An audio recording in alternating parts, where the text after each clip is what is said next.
Welcome back to my channel রূপার লাইফস্টাইলে তোমাদের সবাইকে অনেক অনেক ভালোবাসা। তো বন্ধুরা, তোমরা সবাই কেমন আছো? আশা করি তোমরা সবাই ভালো আছো। আমরাও ভালো আছি। আমার এই ছোট্ট পরিবারে রূপার লাইফস্টাইলে তোমাদের সবাইকে অনেক অনেক ভালোবাসা। আমি রূপা চলে এসেছি তোমাদের সাথে একটা রেসিপি শেয়ার করতে। আজ আমি পাঙ্গাস মাছের রেসিপি বানিয়েছিলাম, তাই তোমাদের সাথে সেটা শেয়ার করে দিলাম। তো বন্ধুরা, দেখে নাও আমি এই মাছের রেসিপিটা কেমনভাবে বানিয়েছি, সেটাই তোমাদের সাথে শেয়ার করলাম।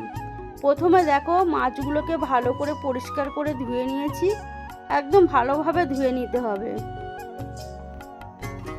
আর এদিকে দেখো, টমেটো কেটে রেখেছি, পেঁয়াজ, আদা, রসুন একসাথে পেস্ট করে রেখেছি। আর কিছুটা ধনেপাতাও কুচিয়ে পরিষ্কার করে ধুয়ে জলের মধ্যে রেখে দিয়েছি।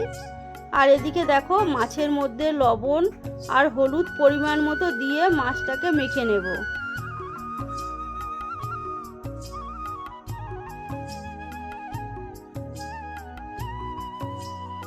এদিকে দেখো, কড়াইটা বসিয়ে গ্যাসটা ধরিয়ে দিয়েছি। কড়াইটা গরম হয়ে গেছে।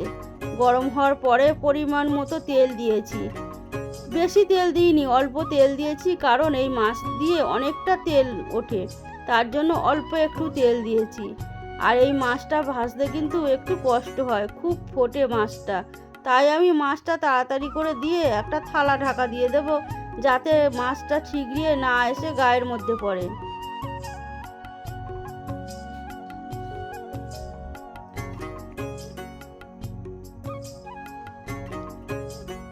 এদিকে মাছগুলো এক পিঠ ভাজা হয়ে গেছে। আমি সুন্দরভাবে উল্টিয়ে আবারও একটু ঢাকা দিয়ে ভালো করে উল্টিয়ে পাল্টিয়ে ভেজে নেব। দেখো, মাছগুলো সুন্দরভাবে লাল লাল করে ভেজে নিয়েছি।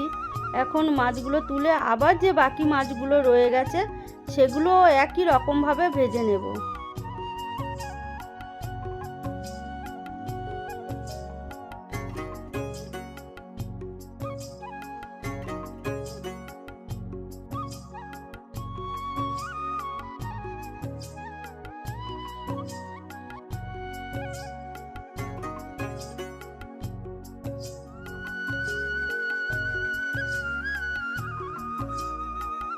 মাছ ভাজার তেলটা কড়াইতে রয়ে গেছিলো, সেই তেলের মধ্যে দিয়ে দিলাম পেঁয়াজ, আদা, রসুন পেস্টটা দিয়ে ভালোভাবে ভেজে নেব। যতক্ষণ না কাঁচা গন্ধটা যাচ্ছে ততক্ষণ কিন্তু আমি একটু ভালোভাবে ভেজে নেব।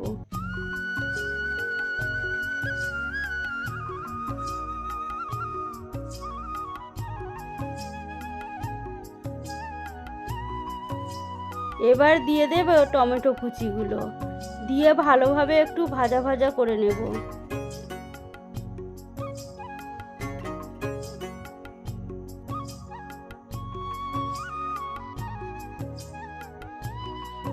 এখানে আমি পরিমাণ মতো লবণটা দিয়ে দিলাম, যাতে টমেটোটা ভালোভাবে সেদ্ধ হয়ে যায়।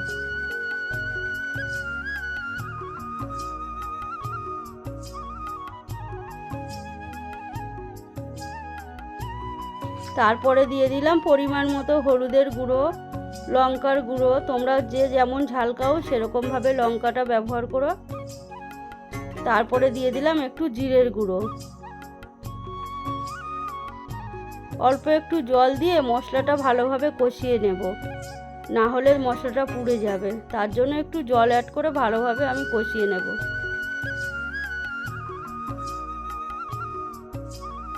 আর সত্যি বলছি বন্ধুরা, এই মাছটা এইভাবে রান্না করলে তো মাংসকে হার মানিয়ে দেয়, খুব ভালো লাগে খেতে। অ্যাড করলাম মিট মশলা।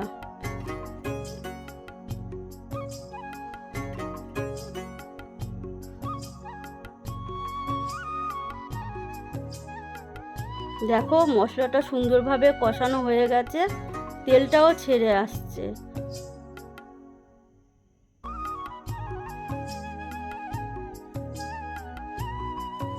তেলটা ছেড়ে দিয়েছে, এখন পরিমাণ মতো জল দিয়ে দেব।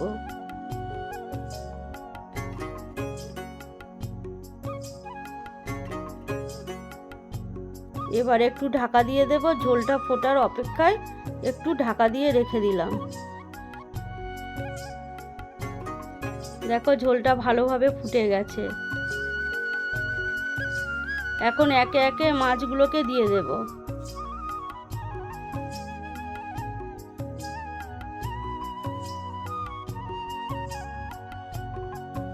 আমাদের মতো তোমরা কে কে পাঙ্গাস মাছ খেতে ভালোবাসো প্লিজ কমেন্টে জানিও। আমাদের বাড়িতে কিন্তু সবাই খুব ভালোবাসে এই মাছটা খেতে।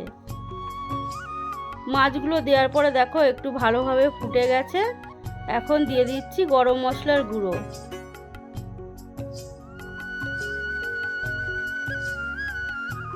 তারপরে দিয়ে দিলাম ধনেপাতা কুচানো।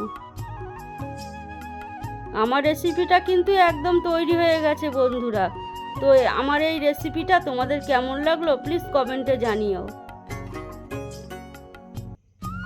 আর কালারটা দেখো কত সুন্দর হয়েছে।